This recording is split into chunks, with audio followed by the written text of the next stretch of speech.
dùn láti gbà yín lálejò lẹ́ẹ̀kan sí lórí ètò Gbajúmọ̀.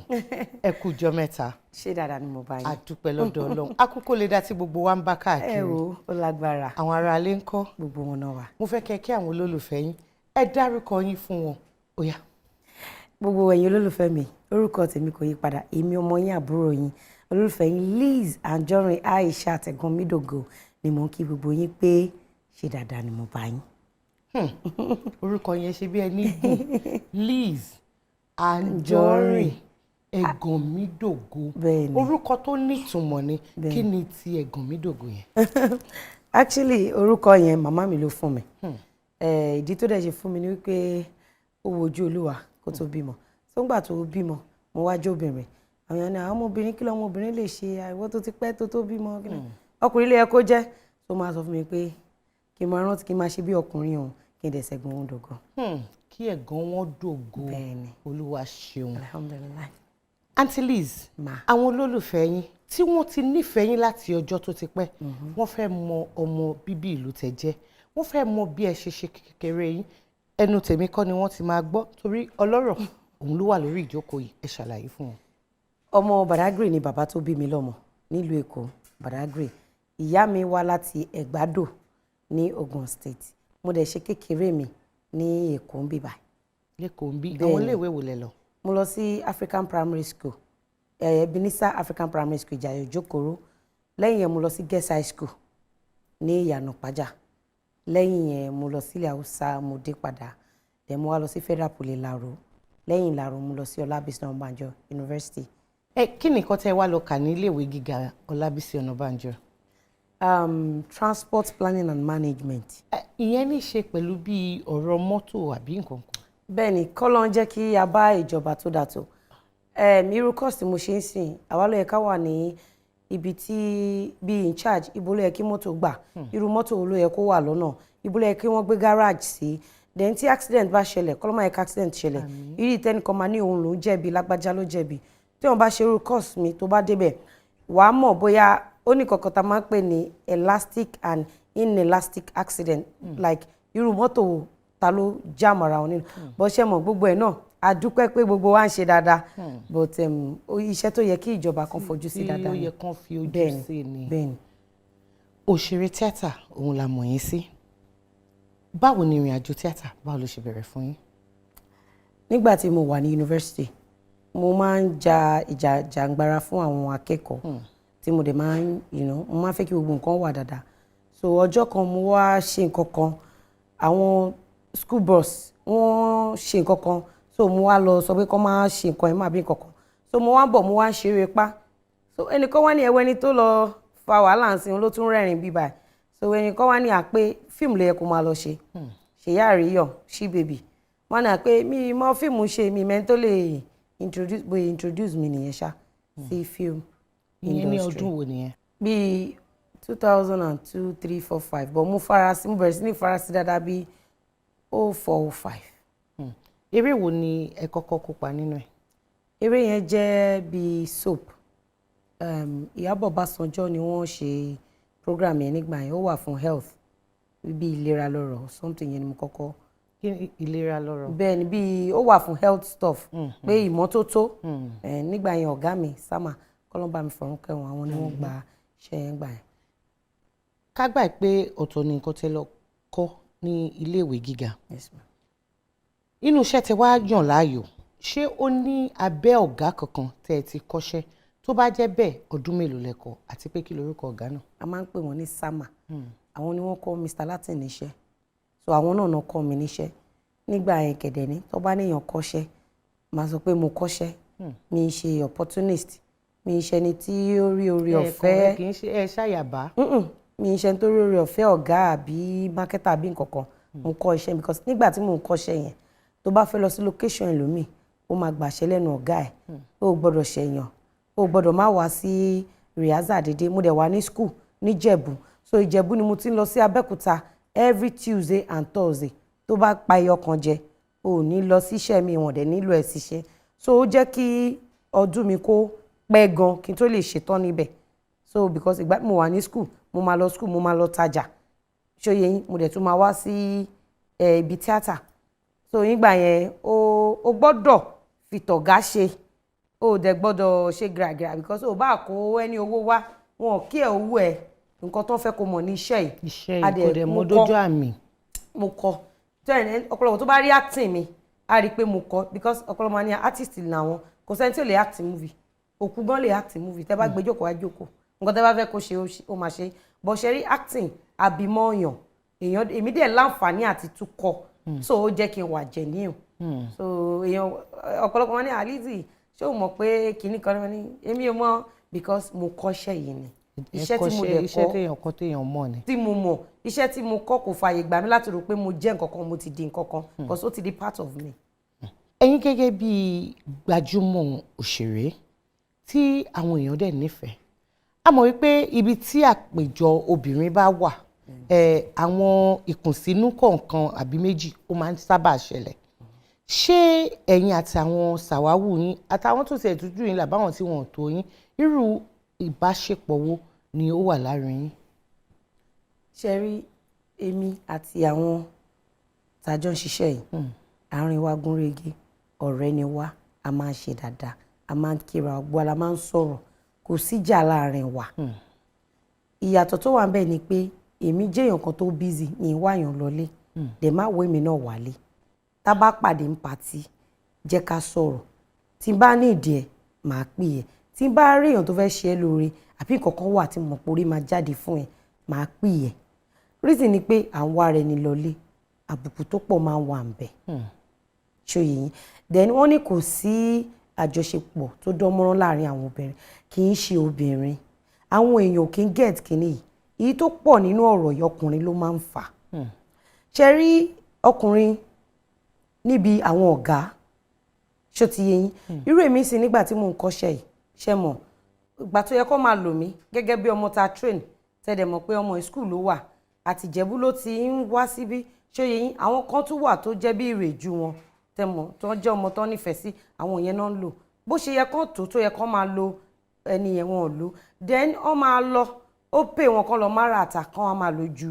àwọn ọmọ tí wọ́n lọ ṣé àwọn pé gbogbo kínní yẹn gẹ́gẹ́ bí ọmọ kékeré tó ń kọ́ṣẹ́ ó máa ní àwọn ọ̀gá yẹn sọ́kàn wàá fi wọ́n lẹ̀ ṣó ti yé yín then pàápàá jùlọ ọ̀pọ̀lọpọ̀ míì wà tó jẹ́ pé ìta ni òun fẹ́ lágbájá àwọn ọkùnrin ibi tí mo sọ pé ọkùnrin ló ti ń fà bí èèyàn kan fẹ́ mi sìn ó fẹ́ máa fẹ́ yín ó mọ̀ pé mi ń fẹ́ lágbájá má débẹ̀ ṣó yẹ yín bọ́ ọkùnrin bàjẹ́ ọkùnrin lè ask anybody out obìnrin ló máa lo ọpọlọ ẹ̀ ń gbà mí pa kíní yóò tọ̀ ọ́ má ba ọ̀rẹ́ ẹ jẹ́ ẹlòmíì á lọ bẹ̀ á lọ máa bọ̀ ọ̀rẹ́ ẹ jẹ́ ọkùnrin náà kìí pé ó fẹ́ pẹ́ lọ́wọ́ wọ náà á gbé wọn náà lẹ̀ á tún move sí next person débẹ̀ ṣé ń débẹ̀ ẹ̀ ń bara yín jẹ́ mò ń fẹ̀yàn ó padà lọ fẹ́ àníjọ̀rẹ́ ẹ̀ ṣó ti yẹ yín nǹkan tẹ̀mí rò nìyẹn o pé ó ń fà á ṣé mọ̀ kíní ti wá di pé bóyá ẹni tó ò bá ṣọ̀rẹ́ ó wá ń ṣe dáadáa wàá máa hate ẹ̀ níṣẹ́ kó gba kam kìdẹ́ ń ṣe ní film industry nìkan ó ń ṣẹlẹ̀ all over the world tẹ́ bá wo orí internet eré àwọn obìnrin géńdé ọlọ́run méjì tọ́kì àwọn kú oríire lọ́jọ́ kó mọ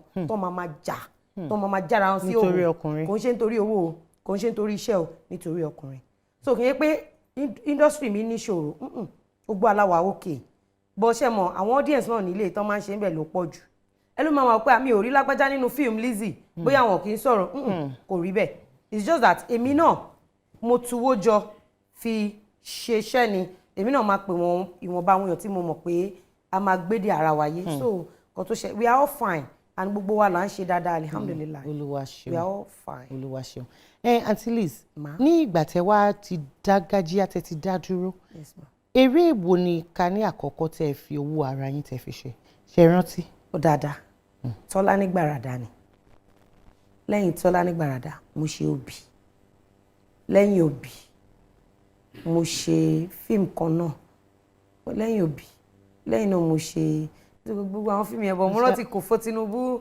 Kòfó the first lady Owó Náírà Bẹ̀dẹ̀ mo ṣe Ìyàwó Lórùka Better Pikin Àwẹ̀lé ọmọ ọ̀dọ̀ then Better Pikin Àwẹ̀lé ọmọ ọ̀dọ̀ Ìyàwó Lórùka kí ni kẹta yìí. gbogbo àwọn eré yìí ṣé wọ́n máa ń kọ fún yín ni àbí ìtàn tí ó ti ṣẹlẹ̀ sí yín àbẹ́ni tó súnmọ́ yín àbẹ́ máa ń fowó kọ àwọn ìtàn yìí ni.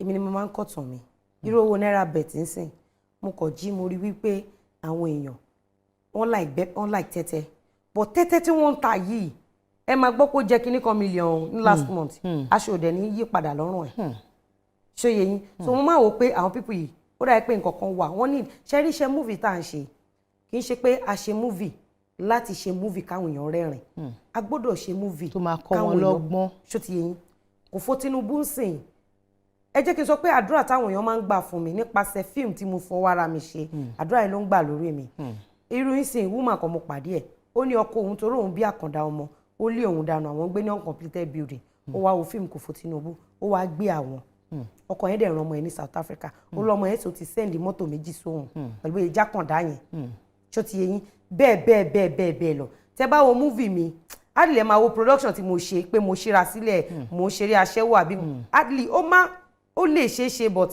ẹ sì máa rí i pé mo ní message tí mo fẹ́ pass owó náírà bẹ̀ǹtì nǹkan tí mo ṣe fẹ́ pass ẹ̀ sáwọn èèyàn ni pé o lè ṣe tẹ́tẹ́ o lè ṣẹ́ ní iṣẹ́ tó o bá ti jalè tó pààyàn lára èmi tó ń mí tẹ́tẹ́ ni then nǹkan tó wà chief kí ló fi ṣe o gbọ́dọ̀ learn how to reinvest ẹ má fọwọ́ mẹ́wàá jẹun then tá bá rí àwọn èèyàn tó ń ṣe dáadáa kò sí nǹkan tó ń jogún owó kò sí nǹkan tó ń jẹ́ pé nìkan lórí èèyàn ṣe rí ọ̀pọ̀lọpọ̀ èèyàn ẹ jẹ́ kí n fún yín ní ọ̀rọ̀ kan nígbà tí mo wà kékeré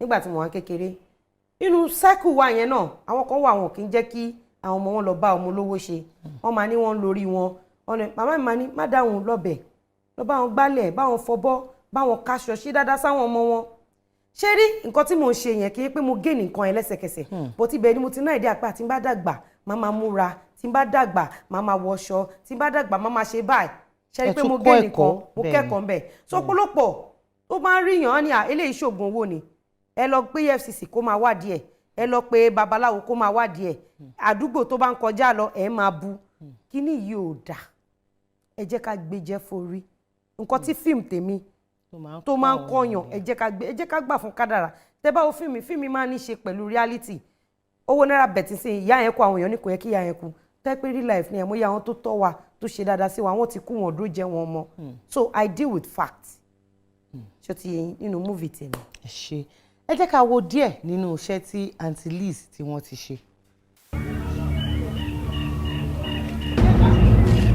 Oh my God!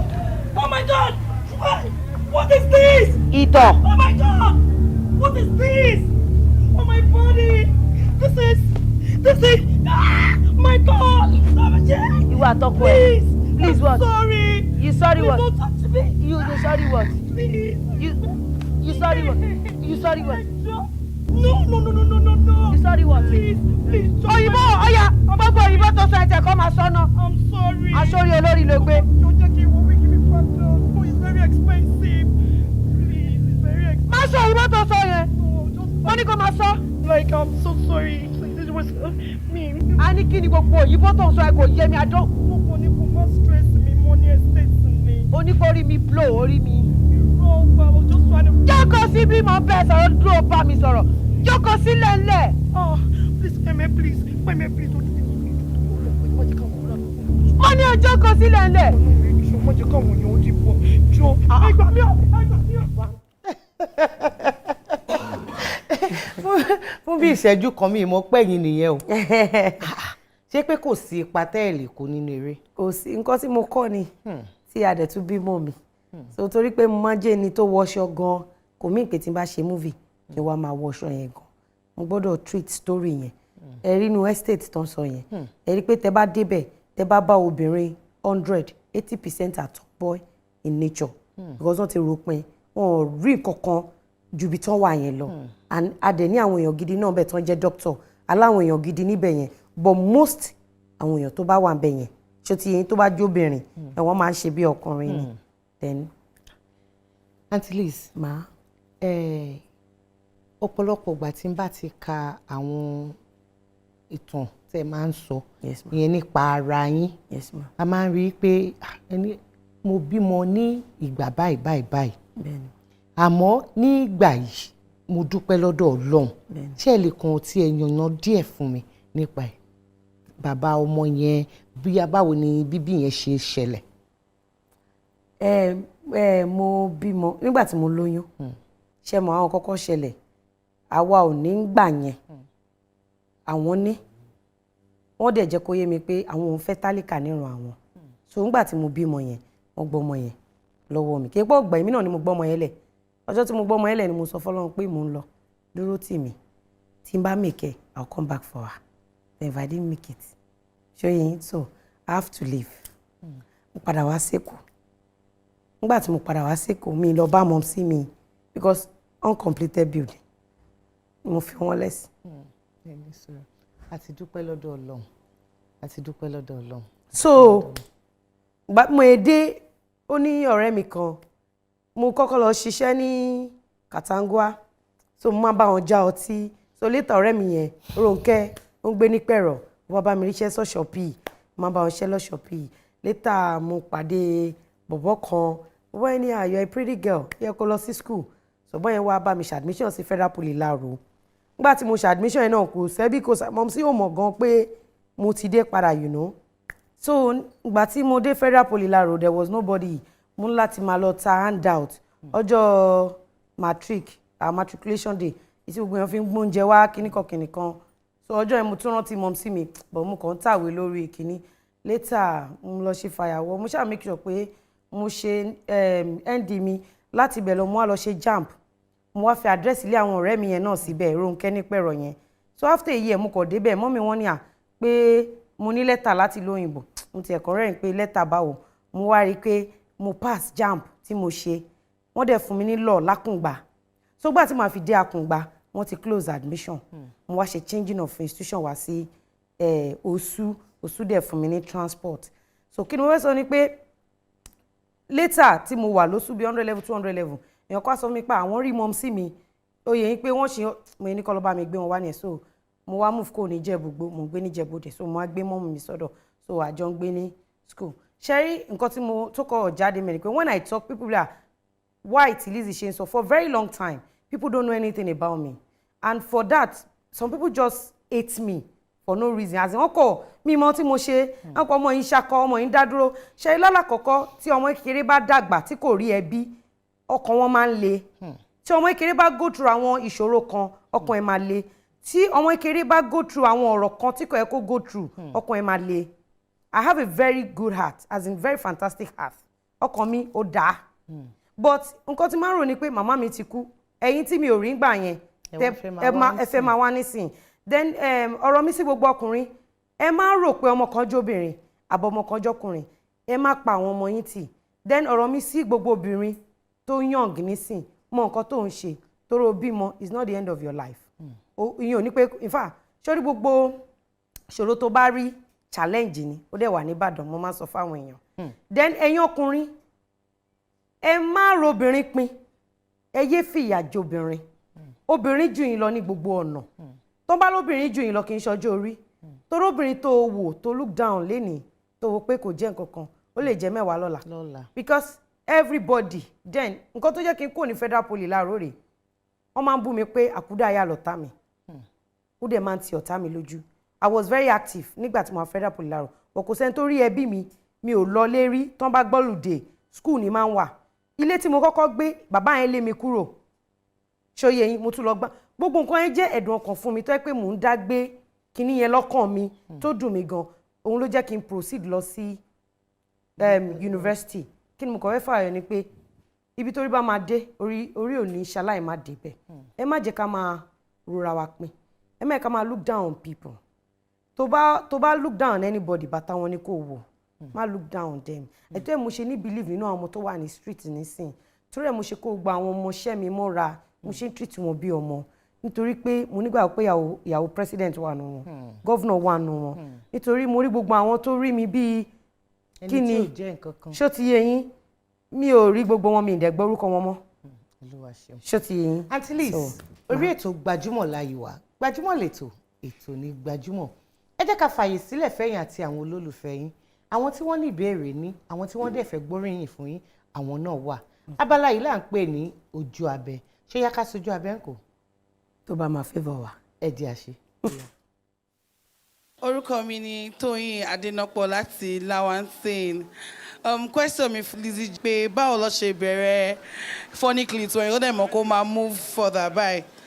àmọ̀ràn mi fún wọn ni pé I like bó ṣe ń ṣe kọ́ dẹ̀ máa try láti do more láti entertain àwa nílé.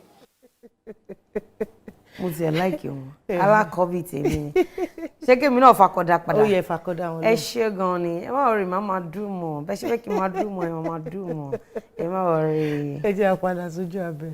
orúkọ tèmi ni Ṣọlá Ọ̀ṣíbọ̀wálé aka Pàjẹ́rò mo like Lizzy Anjorin mo dẹ̀ wo fíìmù ẹ̀ mo gbádùn ẹ̀ gan àti pé mo dẹ̀ tún fẹ́ mọ ọmọ ìlú tó jẹ́ àti bóyá wọ́n ti marry àti pé tó bá yẹ pé ó ṣe possible ni mo fi pé kí n tó sí ẹ̀ because ó fine wọ́n dẹ̀ tún mọ eré ṣe dáadáa. mo ti lórí ọkọ at last orí gbajúmọ̀ òṣèré ni mo ti lọ́kọ ẹ bá ń wá wọn ẹ ọmọ Badagry ni mi ò dẹ̀ tí ì marry èmi náà dẹ̀ ti ṣe yes ẹ nígbà tí toast mi mo ti ṣe yes Pàjẹ́rò irùngbọ̀n yín bíi brush aláago mo ti ṣe yes mo ti ṣe yes.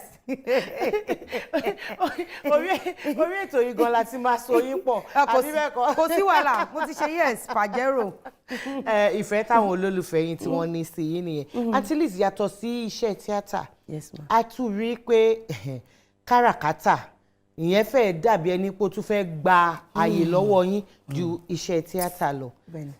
ní ìgbà táwa ń dàgbà ẹni tó bá máa ta aṣọ bóyá kí ìyá ẹ̀ àti ìyá ẹ̀ àti ẹ̀gbọ́n ẹ̀ kó jẹ́ nǹkan iṣẹ́ ìdílé òun ni wọ́n fi ń ṣe aṣọ títà àmọ́ tí ẹ wá tún wá mú ní olókè ni báwo tún ni ọ̀rọ̀ aláṣọ báwo ló tún ṣe wọlé. Gẹ́gẹ́ mo sọ fún yín mo ní wípé nígbà tí mo wà kékeré mo jẹ́ ọmọ tínú ẹ̀ máa ń dùn mo dẹ̀ jẹ́ ọmọ tí ìyá mi tó tì mí lẹ́yìn láti bá àwọn èèyàn ṣe mo máa ń rí bọ́n ṣe máa ń ṣe ṣe rí màmá mi ò make up mi rí make up lọ́wọ́ ẹ̀ rí aṣọ ìyá mi ò kí ẹ̀ but grandma mi ìyẹn ìyá tó bí ìyá mi ìyá Fisáyọ̀ náà máa ń pè wọ́n gbafẹ́ gan nílùú tí wọ́n wà ìyá yẹn gbafẹ́ gan ó mara mo fine ó pupa ṣe ti yé yín but ẹ jẹ́ kí n sọ pé mo jẹ́ ọmọ kan tí ó máa ń rìn nǹkan tó dáa nínú gbogbo nǹkan aṣọ tẹ́ wọ̀ yìí sìn mo láìkẹ́ bí mo dẹ̀ ṣe rí yìí mo ti pick one or two things mo jẹ́ ọmọ kan tẹ́ pé ó máa ń rìn nǹkan tó dáa nínú gbogbo nǹkan ṣe rí kò sí òwò tẹ́ ẹ lè ṣe tẹ́ bá ti jẹ́yàn tó bá rí nǹkan tó dáa nínú gbogbo nǹkan kò dìgbà tẹ́ bá kọ ṣòye but tẹ́ bá jẹ́ onílara tẹ́ bá hate nǹkan ẹ̀ ní ó lè máa pẹ́ ẹlòmíì ò mara mú dẹ̀ lówó reason ni wípé nígbà tó rí àwọn tó múra yẹn ó máa ní kí iná wọ̀ kí iná rán form àwọn onígbéraga kò rí nǹkan tó wà náà yẹn ò jẹ́ kó rí àwọn nǹkan tó dáa yẹn so mo jẹ́ ọmọ kan tó máa ń rí nǹkan tó dáa tí n bá rí èrè mo máa wò ó fín dẹ̀ nígbà tí mo máa kéré mo máa ń draw wọn ti ẹ̀ ń jí lọ́kà mi gan torí mo ti draw sí gbogbo orí ẹ̀. ibẹ̀ wá ní òwò aṣọ ìbéèrè mi ni pé ṣé òwò ti aláṣọ ó pé ju ti tíátà lọ ni àbí ká gbà pé ẹ ti fi iṣẹ́ tíátà lẹ̀ no kì í ṣaṣọ nìkan ni mo ń ta o tí ẹ bá fẹ́ ra mọ́tò màá bá yín rà lẹ́dínwó tẹ́ ẹ bá fẹ́ gbalé àbẹ́fẹ́ kọ́lé àbẹ́fẹ́ ralé lẹ́dínwó màá bá yín ṣe tẹ́ bá wá gbalé náà àbẹ́ ti ralé ẹ fẹ́ jẹ́ kínú ẹ̀ dàbí tìlú ọba ṣé yín màá bá yín ṣe yẹn interior decor so kò síṣẹ́ tí mi ò kì í ṣe bẹ́ẹ̀ ṣe wà yìí sìn tẹ́ bá ní kíní yìí ò kí n bá ń gbé dání tó bá ti máa yọ ọ́nbẹ̀ máa ṣe. ẹ̀yin nífẹ̀ẹ́ owó ń ti yín. sista mi tí kò bá sówó wàhálà máa wà àfi kówó wà then ṣe ríṣẹ́ tíátà iṣẹ́ tíátà nǹkan méjì ni kì í ṣe tíátà nìkan orin kíkọ tẹ́ ń wò yẹn náà ṣe ń gbọ́ mi mà kó tó lè sọ pé o kọrin o dẹni tó ń lówó o máa ti ní sacrifice tó ti ṣe ṣòtí owó tẹ́ ń wò yìí náà kì í ṣe gbogbo ẹ̀ náà ló pé o sacrifice ní gbogbo nǹkan but ṣe mọ̀ pé láti ìbẹ̀rẹ̀ pẹ̀pẹ̀ mi ń ṣe ẹni tó jókòó ti mọ́mì mi ń ṣe ẹni tó jókòó ti dádì mo ń hustle ni ṣòtí mo dẹ̀ ti bẹ̀rẹ̀ owó at age of 4 or 6 torí ọ̀nkù mi kan nígbà yẹn bàbá Lánrè tó bá ń jáde ó máa ń gbé nylon dání ó máa ń kó perfume sí ó máa lọ tó bá dé ó máa kàwó so mo kéré gan bọ̀ kí ni yẹn máa ń wú mi lórí so ìgbà tèmi náà wá rí èmi náà wá lọ ra gàrí ẹ̀pà àti ṣúgà mo wá dì èmi náà wá lọ ra nylon wọn yẹn èmi náà fi di lọ school tán bá ti kàwó tán bá ti sùn èmi náà máa kàwó so ibẹ̀ ni mo lè sọ pé ibẹ̀ ni mo ti ní owó ṣó ti yé mi ìdẹ̀ láì kí n máa tọrọ kí n ṣe máa lọ so ìgbà míì mo ti sanwó school mi mo ti wà òkè tó bá ṣe ni àgbà tó bá fún mi lówó mo máa tún lọ fi ra ọjà ní débi pé ìgbà tó yá ọjà mi gan kún báàgì mi mo máa gbéwèé sórí ni màá gbọ́jà sẹ́yìn. bó gbogbo ẹ̀yin olólùfẹ́ Aunty Liz èmi ní ìgbàgbọ́ wípé wọ́n ti ṣe àlàyé lẹ́kùnrẹ́rẹ́ nípa iṣẹ́ wọn nípa ara wọn nípa gbogbo nǹkan tẹ́ fẹ́ mọ̀ bóyá ìbéèrè mi ìwà tẹ́ fẹ́ bí wọn wo nọ́mbà àti àdírẹ́sì tó hàn ìyẹn lọ́wọ́lọ́wọ́ báyìí ní ojú amóhùnmáwòrán yín ó ní kẹ́ máa fi àwọn ìbéèrè kẹ́ máa fi ṣọwọ́ sí Gbajúmọ̀ lẹ́tọ̀ ètò ní Gbajúmọ̀. Gbajúmọ̀ lẹ́tọ̀ ètò ní Gbajúmọ̀ lórí ètò Gbajúmọ̀ ńlá wàyí ibi tí wọ́n ti ń gbé ọ̀pọ̀lọpọ̀ àwọn òṣèré àwọn olólùfẹ́ yín àwọn ìgbà tójúmọ̀ tó ń gbé wọn wá síbí báyìí tẹ́yìn náà dẹ̀ ń gbádùn wọn lóòrèkóòrè èmi á fẹ́ kí ọmọdé àti àgbà kí wọ́n gbìyànjú kí wọ́n máa wo ètò yìí kó má mísì rárá o torí pé orí ètò yìí ètò tẹ́ ti máa kọ́gbọ́n ni ẹ wo ẹ jí máa sùn ó ti yé yín náà. Aunty Liz Ma. Yorùbá dán mọ́rán lẹ́nu yín. Yes ma. Abala tá a fẹ́ wọ̀ yìí èyí tá a fi ń dára wa lẹ́kọ̀ọ́ ni Yes ma. kì í ṣe láti mọ ẹni tó gbọ́ Yorùbá jù Yes ma. kì í ṣe láti fi búra wa àbí ká fi ṣe yẹ̀yẹ́ Yes. àmọ́ a fi máa ń dá àwọn tí wọ́n ń wò wá nílé ní pàápàá àwọn ògo wẹrẹ. ẹ má gbàgbé pé eégún ni mi o. Eégún náà ń bolẹ̀ ti wá Eégún ni èdè wo lẹ ń sọ lẹ́nu eégún là ń sọ. Mo ń gbọ́ yá. láti ìgbà tá a ti bẹ̀rẹ̀ ètò sẹ́mi àti ìjọsìn ṣé tẹ ìgbédè. Why not? No, not really. Tọ́rọ̀rọ̀ yín le o. Mi ò gbédè. Mo kàn fẹ́ ní kẹ́ kí àwọn ti Badagry ni. No, Aunty mo Doyin. kàn fẹ́ ní kẹ́ kí wọn ni ẹ kàn kí wọn ó yá kí wọn ká tó bọ́ Ẹ̀yin sábà tèmi ní Badagry ṣé dáadáa lẹ́wà. Gbẹ̀tú máa yan àkúrí Martin.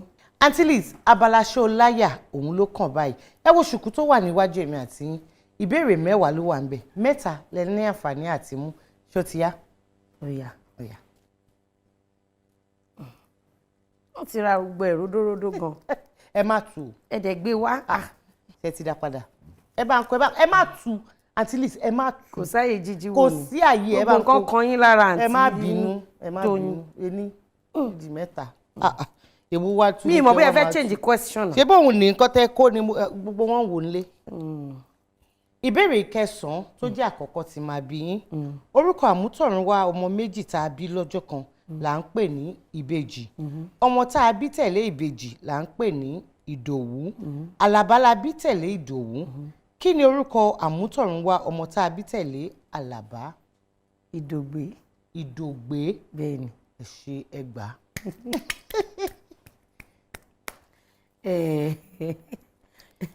Ìbéèrè 10 tó jẹ́ ìkejì ọmọ tí irun rẹ̀ ta kókó là ń pè ní dàda kí ni à ń pè ọmọ tí ó mú ẹsẹ̀ wá sí ayé. Ìgè.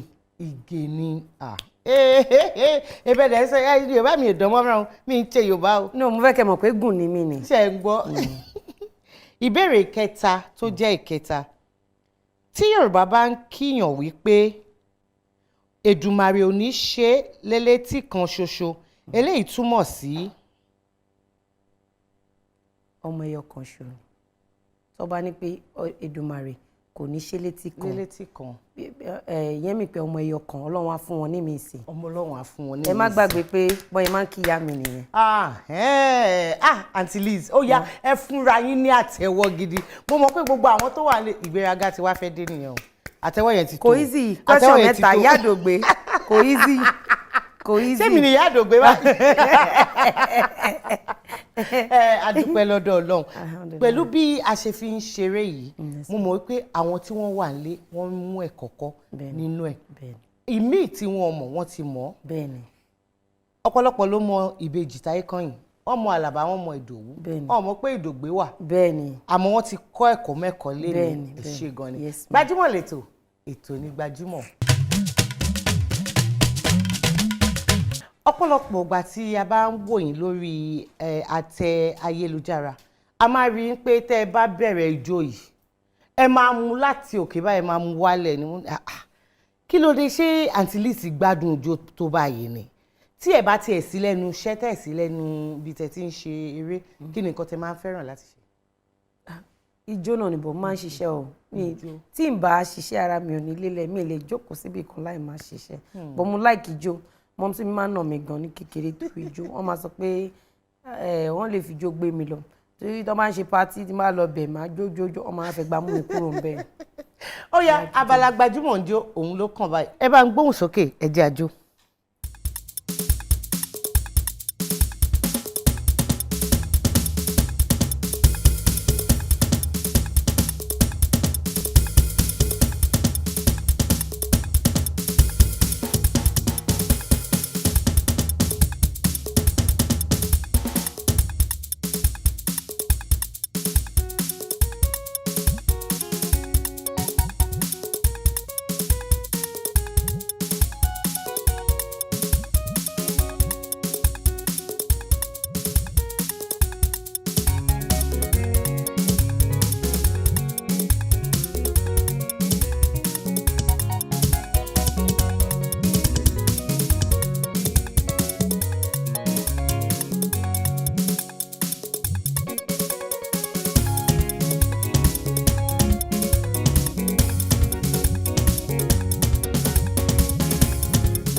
lẹ́dẹ̀ ń rá olúwa ṣeun ayọ̀ àti ìdùnnú kò ní wọ́n lé ayé gbogbo wa aṣọ tẹ́ wọ̀ yìí bó ṣe ń ṣáná tó ń dán yìí ṣé ẹ̀yin náà lẹ ṣe.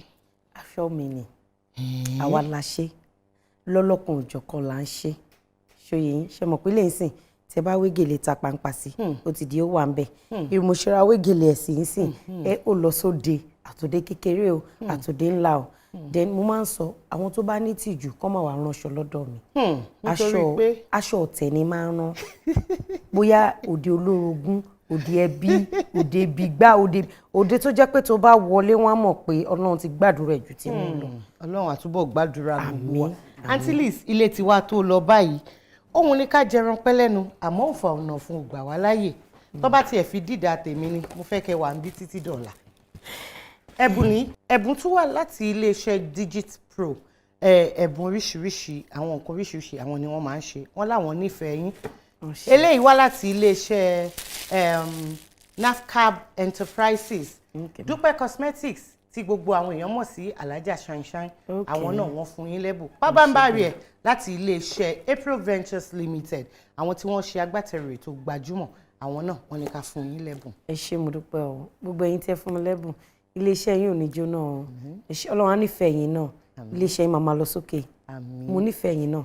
ẹ ṣé gan ni. Yes, ma'am. ilé tiwa tó lọ báyìí Adédoyin Kúkọ̀yí ọmọ yín olólùfẹ́ yín mo fẹ́ máa fi àsìkò yìí dágbére pé sìmí títí òun láwo sìmí títí sìmí jìnà láwo sìmí jìnà ká sinmi títí kò dàbí ká báni délé ká báni délé kò dàbí kájọ lápérèrè àdúrà tèmi sí gbogbo yín òun ni pé kí Ọlọ́run Elédùmarè kó má kọ àtúnrè wa kó tó wá tó ọjọ́ mi ọjọ́ rẹ ńkọ́ láyé.